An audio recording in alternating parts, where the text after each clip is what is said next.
আসসালামু আলাইকুম। প্রিয় শিক্ষার্থী বন্ধুরা, আশা করি সবাই ভালো আছো। এই ভিডিওতে চতুর্থ শ্রেণীর বাংলা বইয়ের প্রথম যে পাঠটি রয়েছে সে পাঠটি নিয়ে আলোচনা করছি। আশা করছি তোমরা শুরু থেকে শেষ পর্যন্ত আমার সাথেই থাকবে।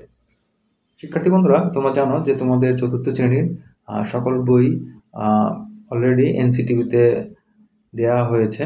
তোমরা সেখান থেকে বইটি ডাউনলোড করে নিতে পারো। আর আশা করছি খুব দ্রুতই তোমাদের স্কুলগুলোতে পাঠ্য বই দিয়ে দেওয়া হবে। তোমরা সেগুলো পেলে খুব সহজেই তোমাদের শিক্ষাক্রম বা যে লেখাপড়াটা সেটা চালিয়ে যেতে পারবে। তো শিক্ষার্থী বন্ধুরা, দেখো তোমাদের সূচিপত্রে বলছে যে তোমাদের মোট 23টা গল্প কিংবা কবিতা রয়েছে। তোমাদের সারা বছরে এগুলো পড়তে হবে।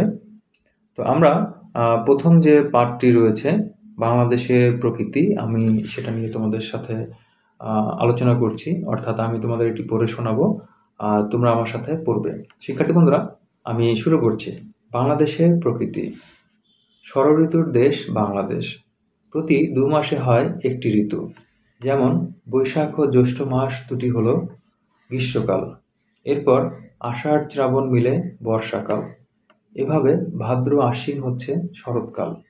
তারপরে কার্তিক ও অগ্রহায়ণ মাস দুটি নিয়ে হেমন্তকাল। পৌষ আর মাঘ মাস হলো শীতকাল। ফাল্গুন ও চৈত্র এ 2 মাস বসন্তকাল। এরকমভাবে 6টি ঋতুই প্রত্যেক বছর আসা যাওয়া করে। পৃথিবীর সব দেশে কিন্তু 2 মাসে একটি ঋতু হয় না। অনেক দেশে 2টি থেকে 3টি ঋতু দেখা যায়। খুব বেশি হলে 4টি ঋতু। আমাদের প্রতিটি ঋতুতে প্রকৃতি নতুন নতুন রূপে সাজে। এক এক সাজে তাকে নতুন মনে হয়। তার চেনা চেহারা বদলে যায়।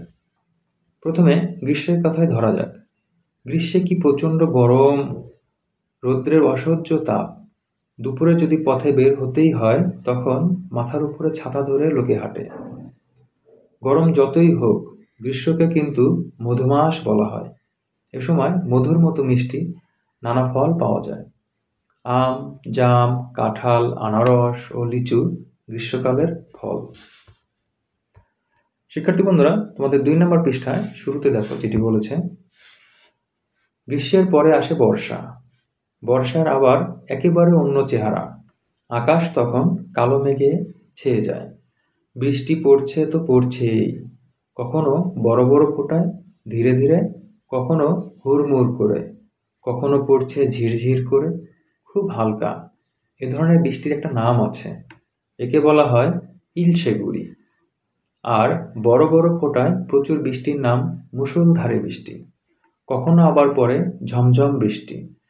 নদীতে তখন ঢল নামে। বর্ষায় ফোটে কদম, কেয়া ও আরো নানা ফুল। বর্ষার পর আসে শরৎ। শরৎ এলেই আবার সব পাল্টে যায়। শরৎকালে আকাশে সাদা মেঘ পেজু তুলোর মতো ভেসে বেড়ায়। আকাশ হয়ে ওঠে ঘন নীল। এ সময় ফোটে শিউলি ফুল। নদীর পাড় সাদা কাশ ফুলে ভরে যায়। শরতের পর পাকা ধানের শীষ নিয়ে আসে হেমন্ত। শুরু হয় ধান কাটা। এ সময় কৃষকের ঘর সোনালী ফসলে ভরে ওঠে। নবান্নের উৎসব ঘরে ঘরে আনন্দ নিয়ে আসে। হেমন্তের শেষ দিকে শীতের আগমন টের পাওয়া যায়। তখন ভোরবেলায় একটু একটু শীত লাগে। এ সময় উত্তরে হাওয়া বয়। উত্তর দিক থেকে আসা এ হাওয়া খুব ঠান্ডা। শীতের রাতে লেপ কাঁথা গায়ে দিয়ে ঘুমাতে হয়। দিনের বেলায়ও গরম কাপড় পরতে হয়। শীতে খেজুরের রস দিয়ে তৈরি হয় নানা রকম পিঠাপুলি। গ্রামে পিঠা পায়েস তৈরির ধুম পড়ে যায়। এরপর বলছে, যেই শেষ হলো এই ঋতু অমনি শুরু হয় বসন্তকাল। এ সময় ফুরফুরে সুন্দর বাতাস বয়। বসন্তের দক্ষিণা হাওয়ায় মন ভরে যায়। বসন্তে কোকিল ডাকে। কোকিলের ডাক বড়ই মিষ্টি। গাছে গাছে জেগে ওঠে নতুন সবুজ পাতা। নানা রঙের ফুলে ভরে যায় গাছ। বাংলাদেশে 6টি ঋতু এভাবে আসে যায়। ষড়ঋতুর এত বিচিত্র সুন্দর রূপ পৃথিবীর আর কোথাও নেই। শিক্ষার্থী বন্ধুরা, দেখো এখানে তোমাদের বইতে কিন্তু প্রতিটি ঋতুরই ছবি দেওয়া আছে, তাই না? এটা গ্রীষ্মকাল, বর্ষায় বৃষ্টি পড়ছে।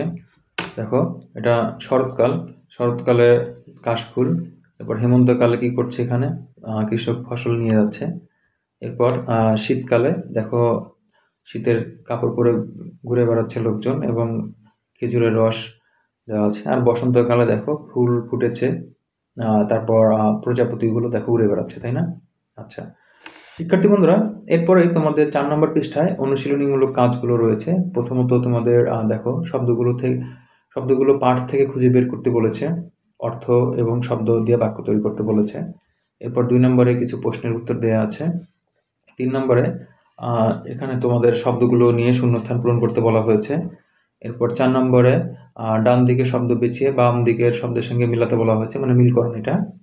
এরপর 5 নম্বরে বৈশিষ্ট্য দেওয়া আছে এবং ঋতুর নাম লিখতে বলা হয়েছে। 6 নম্বরে তোমাদের ব্যাকরণগত কিছু বিষয় রয়েছে। তারপর 7 নম্বরে তোমাদের একটা কর্ম অনুশীলনী রয়েছে। হ্যাঁ, তো শিক্ষার্থী বন্ধুরা, আমি আর এগুলো নিয়ে আলোচনা করছি না। যদি তোমাদের প্রয়োজন হয় তাহলে অবশ্যই আমাকে কমেন্ট সেকশনে জানাও। আমি চেষ্টা করব পরবর্তী ভিডিওতে তোমাদের এই প্রশ্নগুলোর উত্তর দেওয়ার জন্য। তোমাদের বিভিন্ন বিষয়ের এরকম আরও ভিডিও পাওয়ার জন্য অবশ্যই চ্যানেলটিকে সাবস্ক্রাইব করে রাখো এবং ভিডিওটিতে লাইক, কমেন্ট, শেয়ার করো, যেন পরবর্তী ভিডিও আপলোড করার সাথে সাথে তোমরা নোটিফিকেশন পেয়ে যাও। ধন্যবাদ সবাইকে। আসসালামু আলাইকুম।